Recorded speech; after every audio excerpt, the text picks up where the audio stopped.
잘 지내셨죠? 슬기로운 가톨릭 성경 통독에 오셨습니다. 시애틀 성당에서 제가 사목의 한 방침으로 하는 것이고요.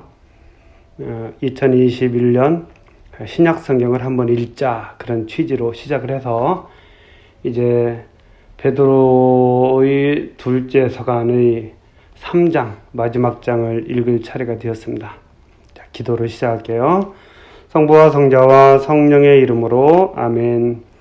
말씀은 바로 내 곁에 있고 내 입에 있고 내 마음에 있다. 주님, 성령의 빛으로 저희 눈을 여시어 주님의 길을 보게 하시고 저희 귀를 여시어 생명의 말씀을 듣게 하소서. 아멘. 성부와 성자와 성령의 이름으로 아멘. 베드로의 둘째 서간을 우리가 봤죠. 인사에 이어서 그리스도인의 소명에 대해서 이야기했습니다. 그래서 여러분은 열성을 다하여 제가 한 번 더 읽어드렸었죠. 열성을 다하여 믿음에 덕을 더하고 덕에 알을 더하고 또 알매는 절제가 필요한 것 같아요. 진짜 절제를, 그리고 절제는 인내는 신심, 우리가 신심 생활을 한다고 그러죠. 그래서 성체신심, 성모신심, 성인들에 대한 것들도 있고 이런 신심을 더하고, 또 신심에는 필요한 것이 형제애라고 베드로는 이야기하고 있어요. 신심의 형제애, 형제에 대한 사랑, 그리고 형제애는 또 사랑을 더하십시오.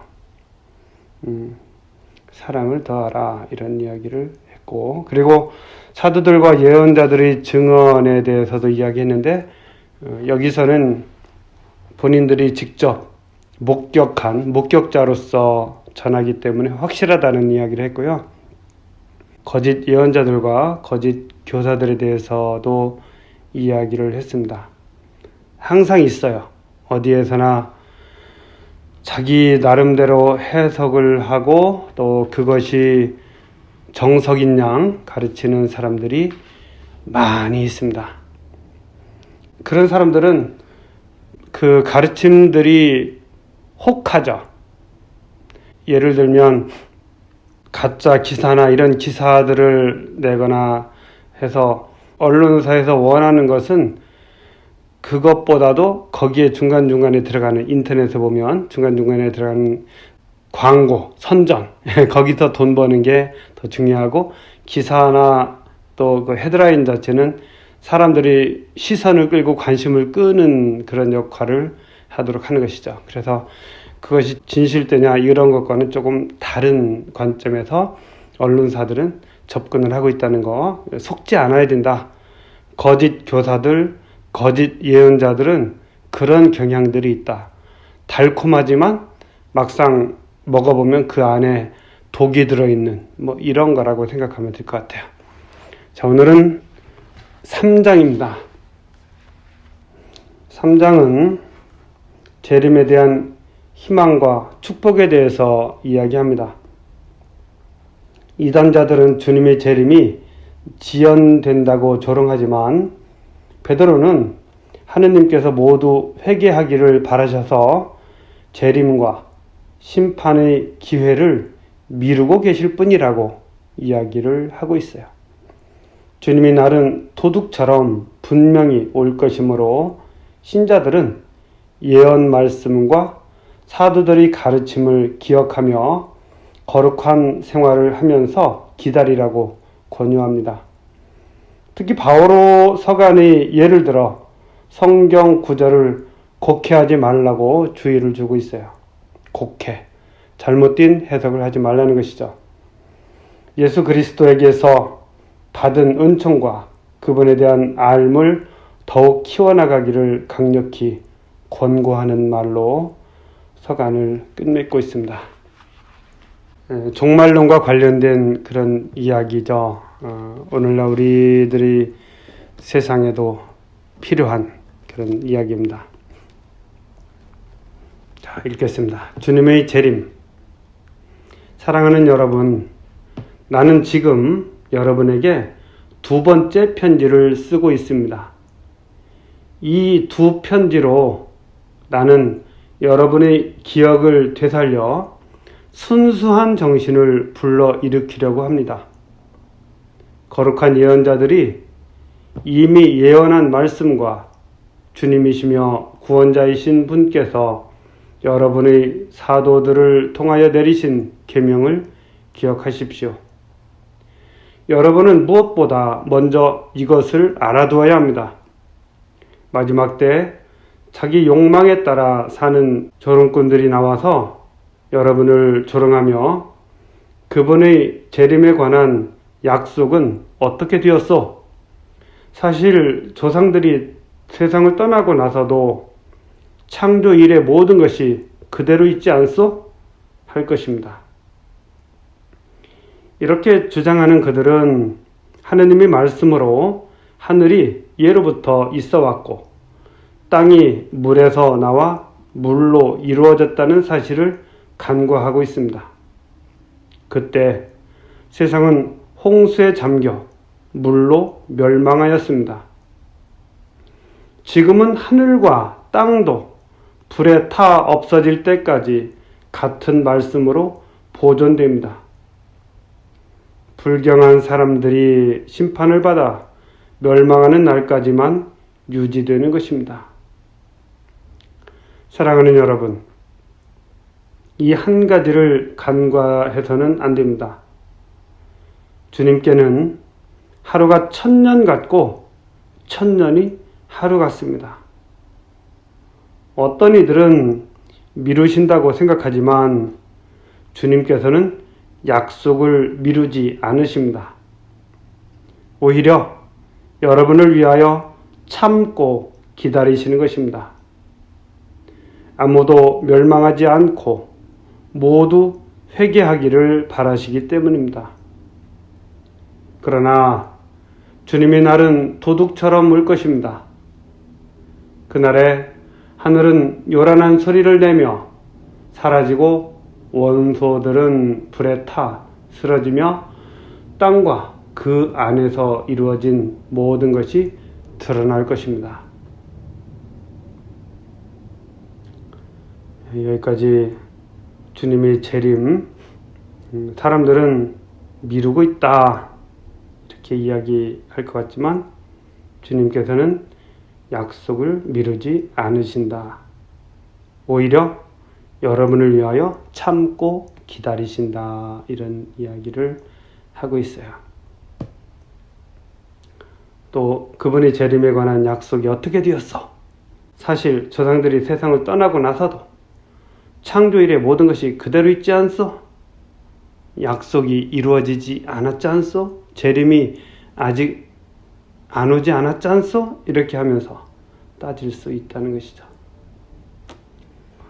그날은 도둑처럼 올 것이다. 여전히 베드로는 여기서 그렇게 이야기하고 있습니다. 이렇게 모든 것이 쓰러질 터인데 여러분은 어떤 사람이 되어야 하겠습니까? 거룩하고 신심 깊은 생활을 하면서 하느님의 날이 오기를 기다리고 그날을 앞당기도록 해야 하지 않겠습니까? 그날이 오면 하늘은 불길에 쌓여 쓰러지고 원소들은 불에 타 녹아버릴 것입니다. 그러나 우리는 그분의 언약에 따라 의로움이 깃든 새 하늘과 새 땅을 기다리고 있습니다. 그분의 언약에 따라서 의로움이 깃든 새 하늘과 새 땅을 기다리고 있다.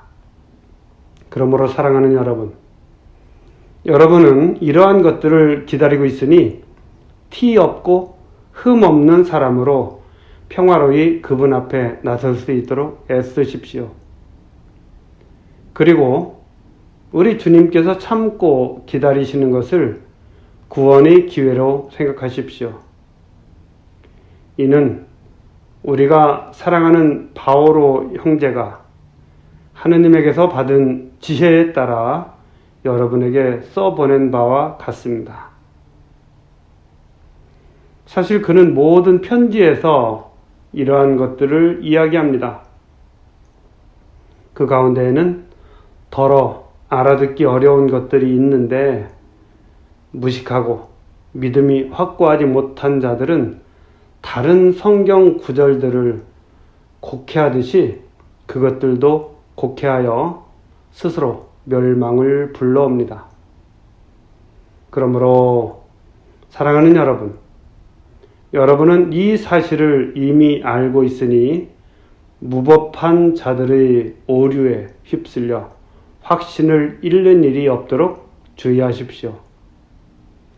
그리고 우리의 주님이시며 구원자이신 예수 그리스도에게서 받은 은총과 그분에 대한 알을 더욱 키워 나아가십시오. 이제와 영원히 그분께 영광이 있기를 빕니다. 사랑하는 여러분이라고 하면서 시작하는 이 구절이 아마 마지막 당부의 말이고 인사의 말입니다. 그리고 여러분은 이러한 것들을 기다리고 있으니 티 없고 흠 없는 사람으로 평화의 그분 앞에 나설 수 있도록 애쓰라고 이야기를 하고 있어요. 그리고 곡해하지 말라. 곡해. 잘못 해석하는 그런 것이죠. 이 성경을 잘못 해석하는 거 아주 위험한 일입니다. 물론 우리가 성경을 읽다 보면 우리의 생각대로 성경을 해석할 수 있지만 저는 그런 차원이 아니고 교회가 해석하는 것을 말씀드리는 것이죠. 이 성경을 개인적으로 읽으면서 좋은 구절을 한 번 더 읽고 암기하고 하는 것은 개인적으로 아무 문제가 없는데요. 이것이 교회 공식적으로 나타날 때는 교도권에 의해서 이루어져야 교회가 갈라지지 않고 하느님의 뜻을 모든 사람들이 그 시대에 맞게 더 잘 알 수 있다. 이런 말씀을 드리고 싶어요. 그리고 여러분들 가톨릭도 많은 교회 중에 한 교파라고 생각하시면 안 됩니다. 다른 교회들은요, 이런 우리처럼 이렇게 그 교도권에 의한 충실한 성경의 해석, 그리고 그것에 의한 교리, 체계 이런 것들을 가톨릭만큼 갖추고 있지 못하다는 것을 여러분들이 알면 좋겠어요. 성부와 성자와 성령의 이름으로 아멘. 말씀은 내 발의 등불이요 나의 길의 빛이옵니다. 주님, 저희가 성경을 생명의 말씀으로 믿고 기도하며 살고 선포하게 하시어 언제나 성령 안에서 평화와 기쁨을 누리게 하소서. 아멘. 성부와 성자와 성령의 이름으로 아멘. 오늘 하루도 주님이 평화 안에 행복하고 건강하게 잘 보내십시오. 감사합니다.